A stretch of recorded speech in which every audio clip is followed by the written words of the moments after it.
Season after season stranger things में दो चीजें परमानेंट है। एक तो इसका स्टोरी और भी जबरदस्त और इंटरेस्टिंग होता रहता है और दूसरा इस शो का प्रोडक्शन वैल्यू और भी बढ़ता ही रहता है। सीजन 4 वॉल्यूम 1 फिर से ये 2 पॉइंट पे फोकस किया और अब तक का ग्रैंडेस्ट, द स्कैरिएस्ट और मोस्ट बवाल सीजन एवर हम सबको मिला। Yes, stranger things season 4 was worth the wait और इसके makers like directors, actors, producers went all out. ये लोग कोई कसर नहीं छोड़े इस ब्लॉकबस्टर शो को लार्जर देन लाइफ बनाने का। तो चलिए आज के इस रिव्यू में बात करते हैं स्ट्रेंजर थिंग्स सीजन 4 वॉल्यूम 1 के बारे में और जानिए कि आप क्या एक्सपेक्ट कर सकते हैं इस सीजन से, ऑब्वियसली बिना किसी स्पॉयलर्स के। और अगर आपको सीजन 3 का एक रिवीजन चाहिए तो उसका मैं episode wise recap already upload कर चुका हूँ, जिसका लिंक आपको ऊपर आई बटन में और वीडियो के डिस्क्रिप्शन में भी मिल जाएगा, तो उसको भी चेकआउट करना मत भूलिएगा। तो चलिए बिना किसी देरी के आज का रिव्यू स्टार्ट करते हैं। रिश्ते में तो हम तुम्हारे बाप होते हैं।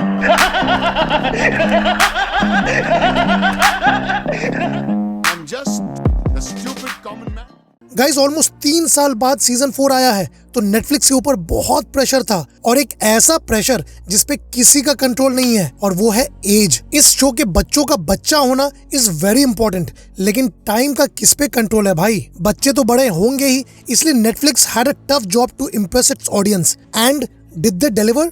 ऑफ कोर्स यस, वो भी फुल मार्क्स से। अब देखिए, फुल मार्क्स तो है लेकिन 1-2 पॉइंट जरूर है जो मुझे लगा कि अवॉइड किया जा सकता था, स्पेशली पहला 2 एपिसोड में जो इस सीजन की स्टोरी को बिल्डअप कर रहा था। ये सीजन पूरा फोकस्ड है 2 लोगों पे, एक 11 और एक अपसाइड डाउन के इस क्रीचर पे। अब 11 की ओरिजिन स्टोरी को दिखाने के लिए ये शो पहले 2 एपिसोड में सब प्लॉट सेटअप करता है जिसको ट्रिम किया जा सकता था। वो स्कूल वाले सीन्स मुझे उतना नेसेसरी नहीं लगा, स्पेशली जहां हर एक एपिसोड 1 घंटा 10 मिनट या 15 मिनट का था और फाइनल एपिसोड तो ऑलमोस्ट 1 घंटा 40 मिनट का है, which was totally worth it. लेकिन पहला 2 एपिसोड को छोटा जरूर किया जा सकता था। 7 एपिसोड के इस वॉल्यूम 1 में बहुत चीजें क्लियर हो जाएगी। आपको पता चलेगा कि आखिर 11 के पास पावर्स आया तो आया कहां से। आपको पता चलेगा कि आखिर माइंड फ्लेयर 11 के पीछे क्यों पड़ा है। आपको पता चलेगा कि आखिर अपसाइड डाउन क्रिएट कैसे हुआ और उसे क्रिएट आखिर किया कौन। आपको ये भी पता चलेगा कि आखिर उस रात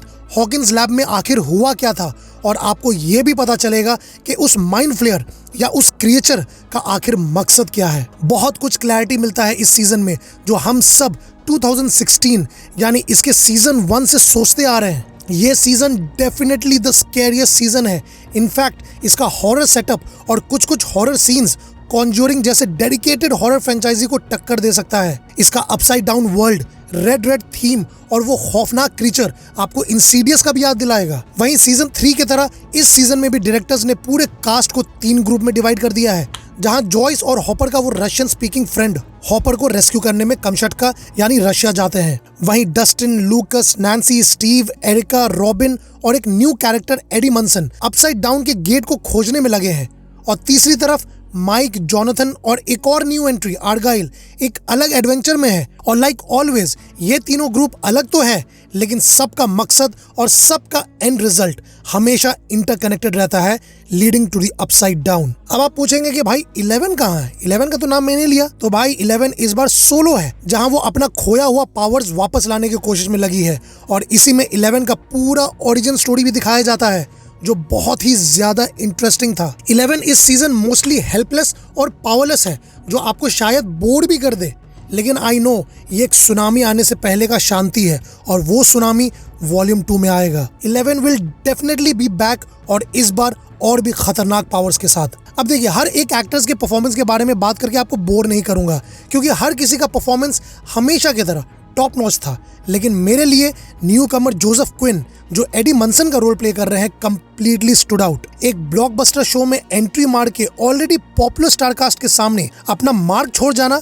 इज नॉट इजी, लेकिन जोसेफ क्विन अपना इंप्रेशन आपके ऊपर जरूर छोड़ जाएंगे। टू बी ऑनेस्ट, मुझे लगता है कि जोसेफ क्विन को माइक एंड विल से ज्यादा स्क्रीन टाइम मिला है इस सीजन, क्योंकि एक मेजर प्लॉट तो कंप्लीटली उसी के अराउंड रिवॉल्व कर रहा है। वैसे देखा जाए तो ऐसा ऑलमोस्ट हर एक सीजन होता है, चाहे वो रशियन साइंटिस्ट एलेक्सी हो या फिर मैक्स का भाई Billy. Newcomers always rule. रहा बात विजुअल्स का, तो भाई इस सीजन का विजुअल्स, ओ हो भाई क्या विजुअल्स था इस सीजन, क्या स्पेशल इफेक्ट्स। भाई अच्छे से अच्छे साईफाई मूवीज में ऐसा स्पेशल इफेक्ट्स नहीं होता है जैसा इस सीजन में कुछ एपिसोड्स में था। अपसाइड डाउन का सिर्फ झलक ही देखे थे हम लोग आज तक, लेकिन इस बार आप सबको फुल फ्लेजेड देखने को मिलेगा और आप वो देखते ही रह जाएंगे। और उस अपसाइड डाउन को और स्पूकी करने वाला है इसका बैकग्राउंड स्कोर, जो एक परफेक्ट सिनिस्टर बैकग्राउंड स्कोर है जो हर एक सीन के लेवल को और भी ऊंचा कर देता है। तो गाइस सिंपल है, stranger things season 4 volume 1 epic है इन एवरी वे।